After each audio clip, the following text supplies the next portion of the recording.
भगवान महावीर देव ने भगवती सूत्र में गौतम स्वामी को एक ही प्रेरणा दी। गौतम तप करना, त्याग करना, दान करना, भक्ति करना कुछ नहीं कहा, एक ही शब्द कहा, हे गौतम एक समय का भी प्रमाद मत करना।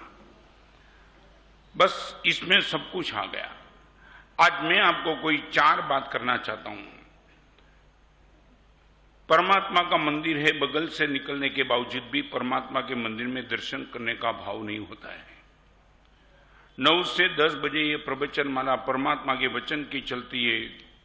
कोई काम, फिजूल काम में घर पे बैठे गप्पा मारते, टीवी देखते, मोबाइल से बात करते, ये प्रवचन में आने का मन नहीं होता है।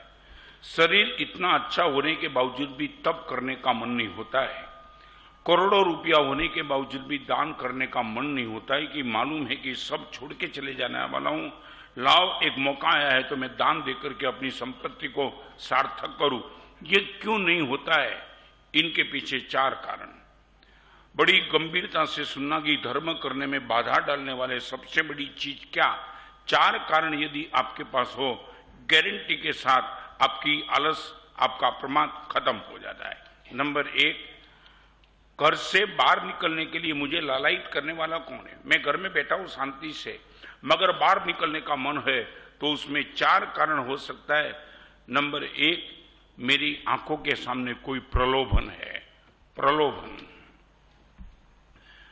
जैसे ही आप घर में बैठे और आपको लगा कि बाजार में कुछ चीज मुफ्त मिल रही और आपको चाहिए और आप निकल पड़ेंगे बाहर, में भी पॉसिबल आपको बहुत कुछ काम होने के बावजूद भी आप निकल पाएंगे। प्रलोभन, प्रलोभन दैट मीन्स लालच।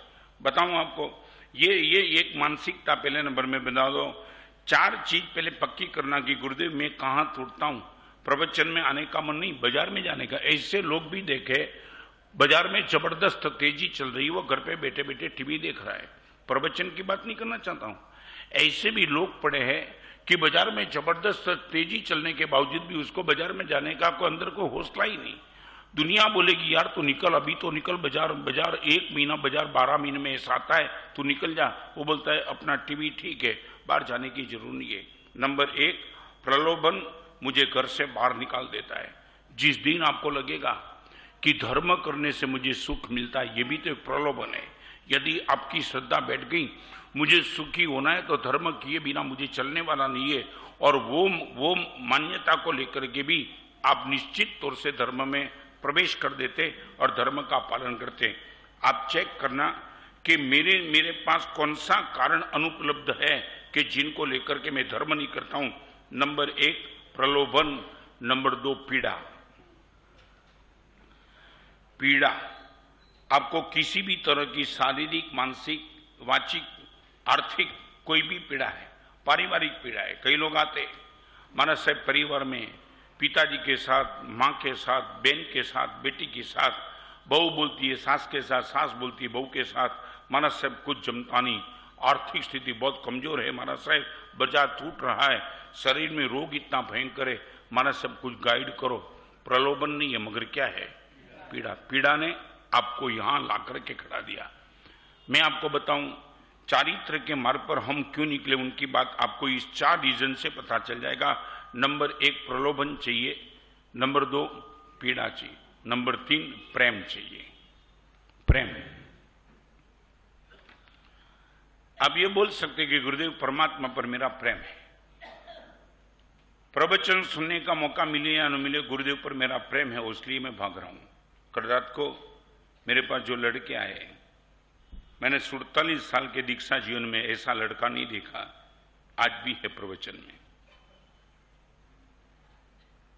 ये औरंगाबाद न मालूम ऐसा लड़का आज आपके सामने ही बैठा है, यहां ही। मैं शायद उनको खड़ा करता हूं अभी।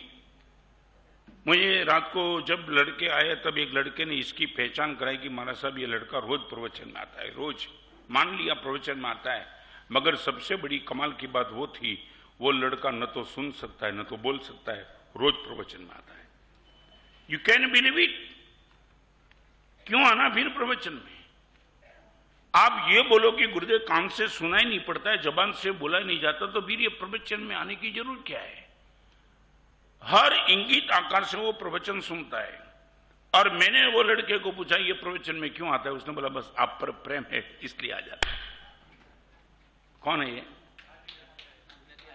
अभी आया, मैंने देखा।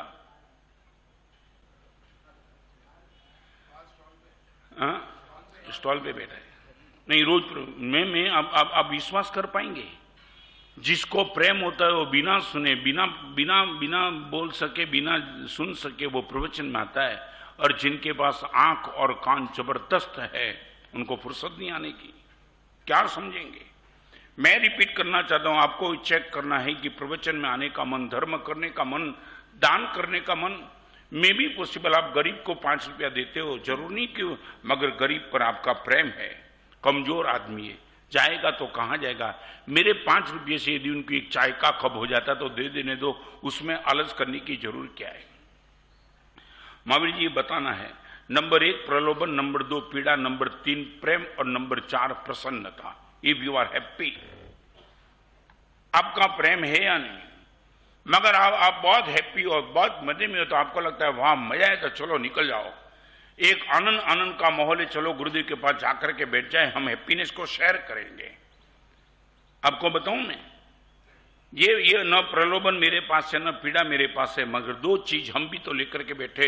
एक गुरु भगवान पर प्रेम है और नंबर 2 मन की प्रसन्नता है। तो 286 किताब लिखने के बाद भी रोज रोज मन होता है कि और क्रिएशन करते चलो, और क्रिएशन करते चलो, और क्रिएशन करते चलो। आराम कर सकता हूं।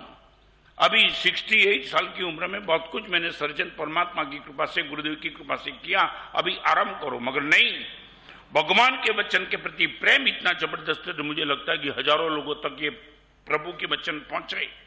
बाईपास के ऑपरेशन के बाद भी बोलने का मन जोर से होता है। ये तो शरीर की मर्यादा है कि 1 घंटे प्रवचन के बाद विराम देता हूं। भगवान से प्रार्थना दो, वो ताकत दे दो, रोज 4-4 घंटा बोलते चलूं। प्रेम है और नंबर 2 प्रसन्नता है। I am happy. और आपको इस सभा में बैठने वालों को कहना चाहूंगा, हमेशा सर्जन वो ही कर सकता है जो प्रसन्न होता है। नाराज होने वाला विध्वंस करता है, सर्जन कभी नहीं करता है।